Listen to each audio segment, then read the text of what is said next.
It's our weekly conversation with Milwaukee Admirals head coach Karl Taylor. Coach, good to see you. 7-0 record for the Chicago Wolves so far. Give us a quick rundown of this past weekend against Iowa. 10 goals on Saturday. Well, I'd be lying if I didn't say I enjoyed the weekend very much. So we've had a good rivalry with Iowa when playing in Milwaukee with playoffs and different things. And yeah, there's no question there were some enjoyable moments for the Admirals and the guys that were on the Chicago Wolves from our organization. But I think we were ready to play. Both teams have really gelled here, and now we're all Wolves and we're all battling moving forward. So we started well. We got them behind, and then we just buried our chances in the game one. Obviously, game two, they were going to push back. The coaches can talk all they want.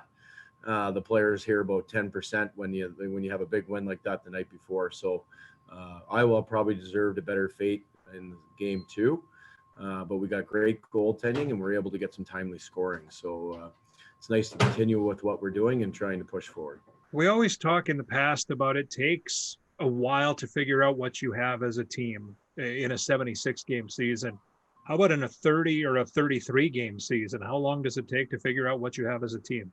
Yeah, I think it's a much different approach through this season, this shortened season. I think we're very focused on player development. We're very focused on backfilling any holes each individual player has.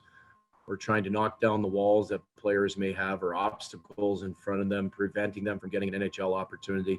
I think we're more driven in that focus. Obviously, we're also trying to win games. Our team we've had players in and out, whether it's not always based on performance right now. We want all the guys playing. And so we are processing and giving guys lots of opportunities in different positions, whether it's power play spots or penalty kill. So I think for us, both groups have really bought in. We've got the players are really enjoying being around each other.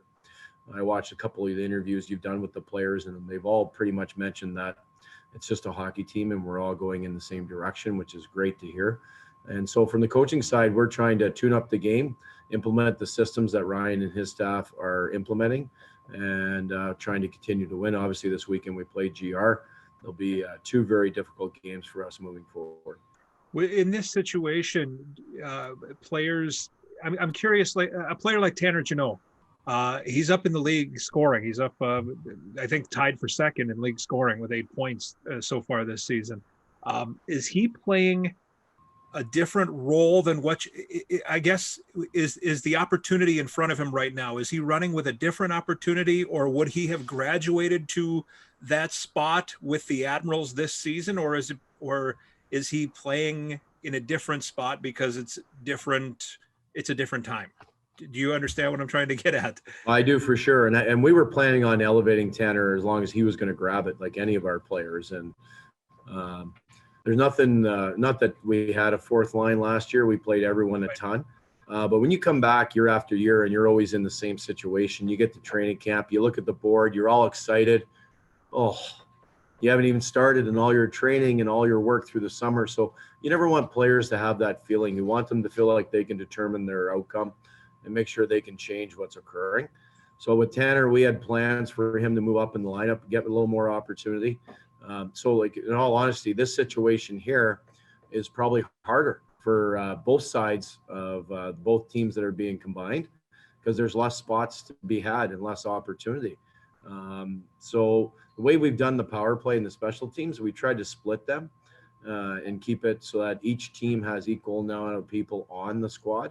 And so everyone's getting the same chances and opportunity to do what they're doing.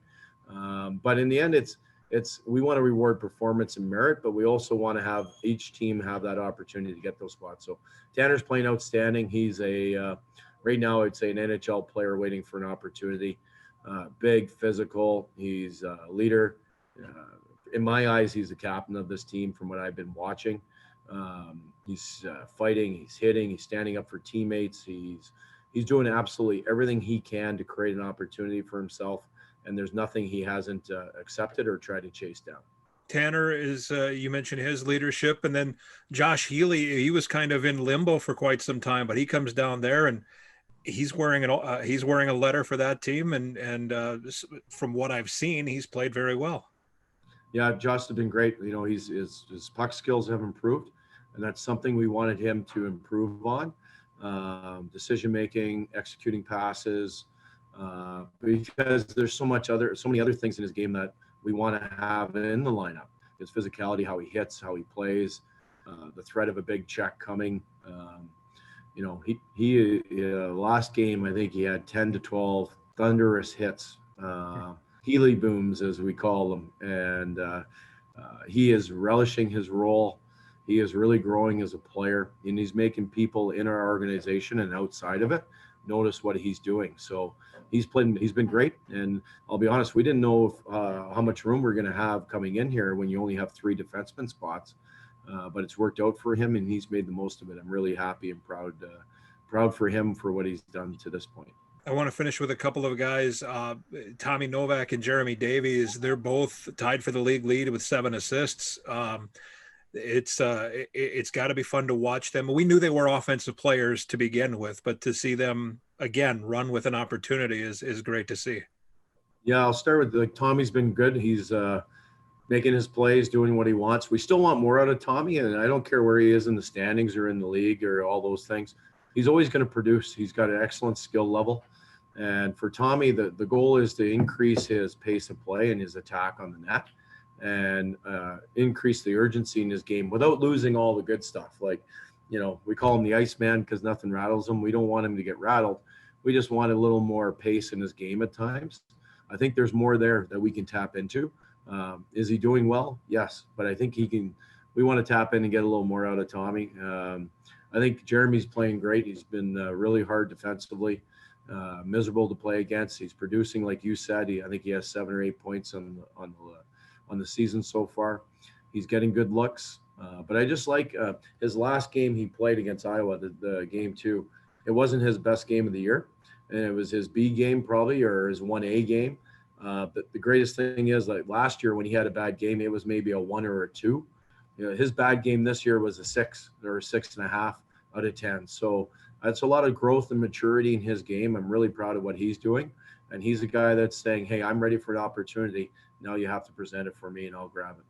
Last one for you. I've asked the players when we talk to them each week what it's like to play without fans in the stands. What is it like for a coach to play without fans in the stands? Yeah, I think here it's the one thing with the practice arena that the Wolves have. It's a great setup. It's a beautiful NHL dressing room.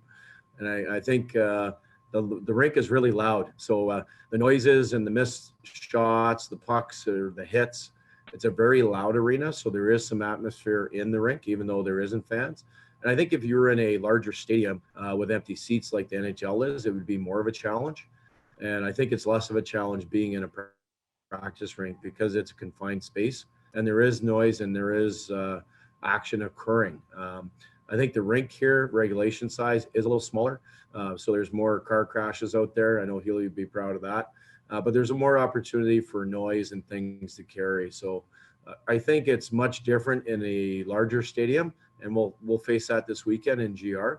We'll have to create our own energy from that, but it'll be much different than playing here or even in Rockford, which is a larger building. It's their game rink they play in, but it's not big enough to really deaden the sound. I think in GR, we might see that this weekend. Very good. Coach, good to see you. Stay well and good luck this weekend. Yes, you as well. Take care. That's Admirals head coach Karl Taylor.